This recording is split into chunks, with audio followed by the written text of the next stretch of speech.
Hey, how's it going, everyone? Thanks for clicking on this video to take a look. I'm going to do a little painting demonstration here, tutorial if you want to call it, I guess. Most of my other videos so far have been time-lapse videos. This time I'm going to do a painting and maybe show it real speed and talk to it a little bit, kind of what's going through my mind, thought process behind what I'm doing, and that sort of thing. If you've got any questions, comments, anything you would like to see, anything you would like me to address in these videos, please leave a comment. And if you enjoy it, I hope you'll subscribe and share with your friends, and come back to watch more videos.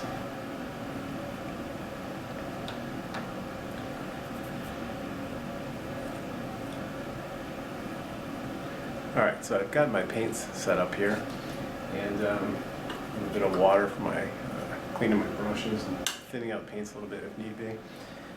So I'm starting with a palette of titanium white, ultramarine blue, Indian yellow, and alizarin crimson.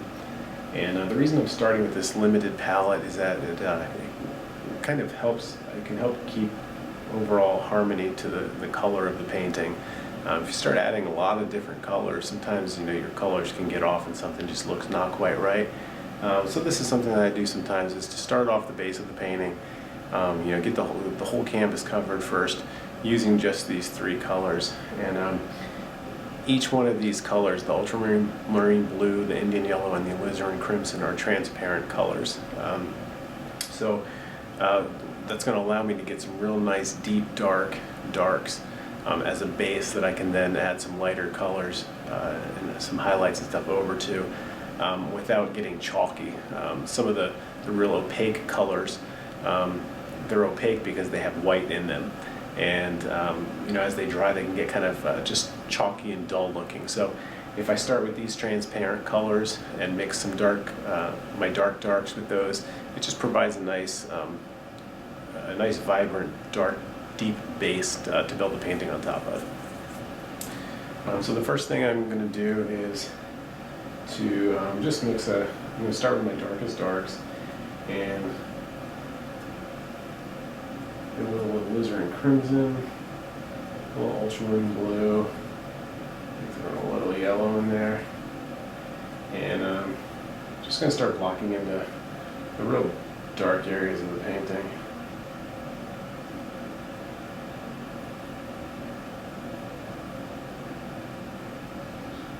And acrylics are different from oils in that they tend to need a lot more layers than oils do. Oils cover very well for the most part, generally speaking. Acrylics tend to be thinner, so you'll find that you kind of have to go over things. At least the way it works for me is I tend to have to go over things a lot. Several times, and kind of build up several layers before I really get the deep dark colors and the texture or lack of texture that I'm looking for.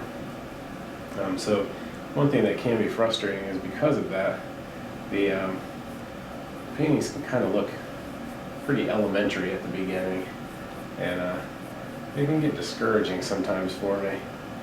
But I just have to keep in mind that that it's just a part of the process, and you start simple and then you can start refining things later on, and that's the fun part, is when you get the base down, and if you've got a decent composition and if you can stick through it, the refining part is what I really enjoy, where you're adding the little details that all of a sudden take it from looking elementary to all of a sudden something that you're really proud of.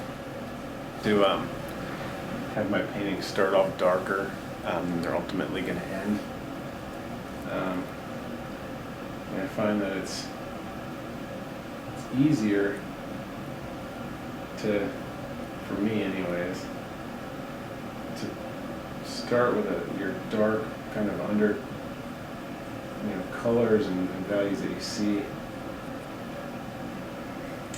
I don't know how to say it quickly, like underneath the exterior. That doesn't really make much sense, I understand, but like if you're looking into if you're looking kind of like the base coat, the base color and value of this animal, and ignore, you know, the details and highlights and all that go over the top of the skin. If you look just deep down, like what's kind of like the underlying tone of the skin, and, you know, I like starting with a dark color like that, and then adding the intricacies and highlights and color and all that on top of it. It just seems easier to me. So oftentimes, you know, in this stage of a painting, it'll be a lot darker than what it really is going to end up like. So this is kind of it's kind of the stage of the painting where I was saying, you know, where I got to not let myself get discouraged, because when I sit back and look at it, I don't know, you know, how it looks on the camera, but it's kind of very elementary looking to me, especially, you know, up close. You just got just kind of blotches and thin paint and stuff all over. It's just, you know, sometimes it's easy for me to look at it and be like, you know, how's this ever going to turn out right? It's not, you know, it's going to look childish, and just kind of be done with it. You really have to power through that. You know, sometimes I still let that get the best of me, but you really got to power through it. Just realize, you know, it's just a process, and this is just a step in the process. And you know, just with some perseverance, and you know, you can make it turn into something nice. So that's kind of where I'm at right now. There's part of me that would think, you know, gosh, I hope nobody's watching me do this, because they're probably thinking, what is he doing? This guy's an artist? So I guess I gotta get over that since I'm posting this on YouTube. Hopefully the end result will provide some clarification.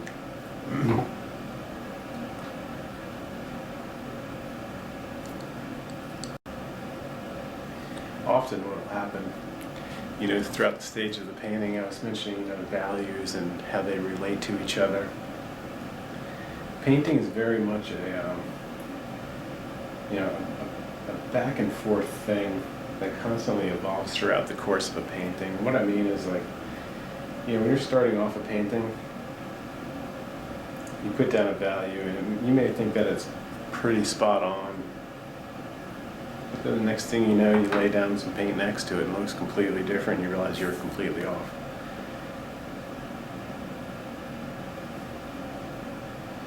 And that's okay that happens. It's, you know, it's a part of the process. It's just recognizing it when it does happen, so that you can correct it. But painting is very much a you know, back and forth, push and pull. You know, adjust this, do this, go back and forth, and it's just something that you have to accept and get used to.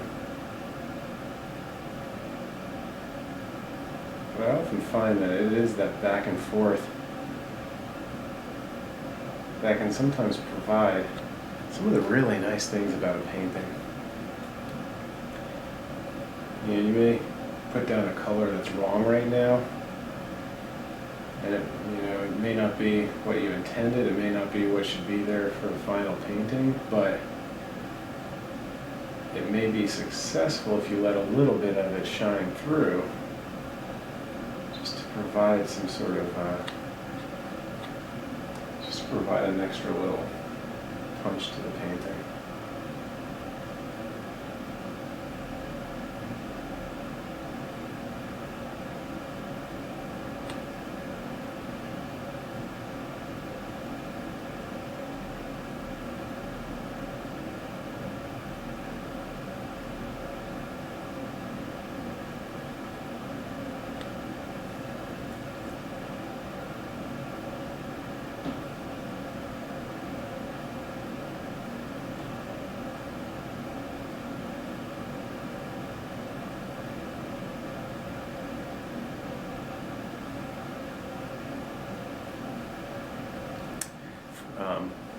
for those of you that may be newer to painting, there's an important little trick to determining your values, and that's when you're looking at, it's squinting your eyes. So when you're looking at your subject matter, and when you're looking at your painting, if you squint your eyes, it eliminates a lot of the detail and lets you kind of focus just on the masses and like the major shapes of your painting, your subject matter. And it also tends to make things contrast more. It eliminates a lot of the little middle tones and variances, and it lets you see kind of the dark darks, the light lights, and makes just the contrast pop out a little bit more. So if you're looking at something and you kind of just squint your eyes a little bit, it'll help you see those values a little bit more, so then you can translate it over into your painting.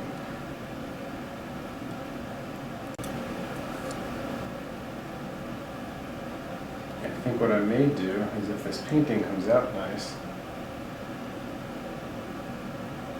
and if I'm happy with it, I think I may put it up on eBay to auction off. So if any of you are watching this and you like it,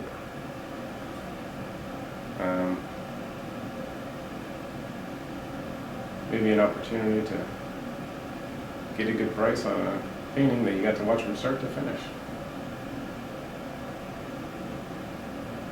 Shameless plug, shameless advertising.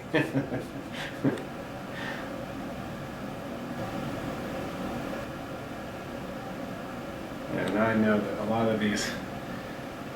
of what I'm doing right now, I'm just kind of fussing around the head and face here. I know that it's not 100% accurate. In fact, a lot of it is very far from accurate, but I'm not so much letting myself get worried with that yet. Again, right now I just want to cover the whole panel first. All the white gone. And like this area in here is completely off. Completely. This is a good example of value.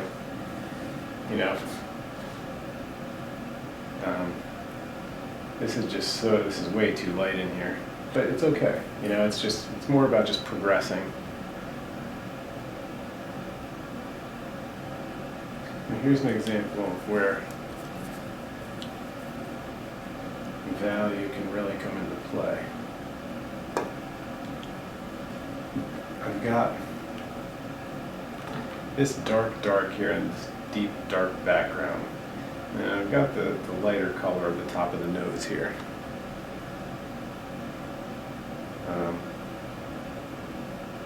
If I go in and try to make this background an even richer and darker dark, it'll help pop this face out a little bit more, which is what I want. There's different ways to draw attention to kind of a focal point in a painting. You do it through composition, lines, and leading your eye into a painting. You can do it by using color. You can do just a few spots of a real bold, pure, bright color to attract the eye. And you can also do it by contrast, which is kind of what I plan on doing in here. I plan on having this deep, almost a black, but a real deep, dark background, and then highlights on the face and the nose right in here. That's what I plan to do anyways, and hopefully that'll help kind of draw your attention.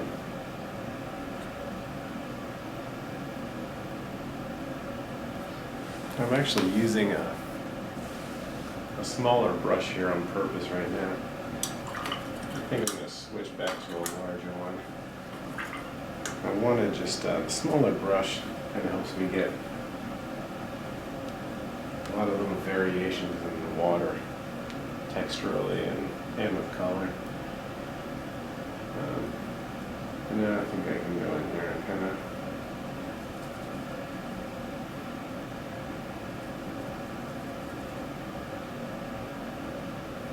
be a little bit more efficient here.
I think that may just be it. I'll set it down, look at it again tomorrow, and see if anything pops out, any tweaks and adjustments I want to make, but I think that's pretty close. Okay, so here is the final painting. Pretty happy with the way it came out. I tried to keep, I tried to accentuate some of the highlights in the back of the manatee a little bit beyond what was shown in the reference photo I was using, and those blue highlights, just to kind of create some harmony and a little bit more luminosity to it. But overall, I'm pretty happy. I hope you enjoyed this video. I hope maybe it helped. Any feedback, suggestions, comments, please feel free to let me know. Post a comment. Hopefully you'll subscribe and like the video, and maybe you'll see more of these to come. I just forgot to mention that if anyone is interested in perhaps bidding on this painting to have in your home, I do plan on posting it on eBay for a very reasonable price. I think I'll maybe put it up for like $20 or something like that as like a starting bid. If you're interested, I'll post. I'll try to get the auction up and then post a link with the video to take you to the auction if you should be interested. Thanks. Also, if you do have any specific subject matter you would like to see in some sort of tutorial like this, please let me know and I'll see if I can make it work for you. Thanks.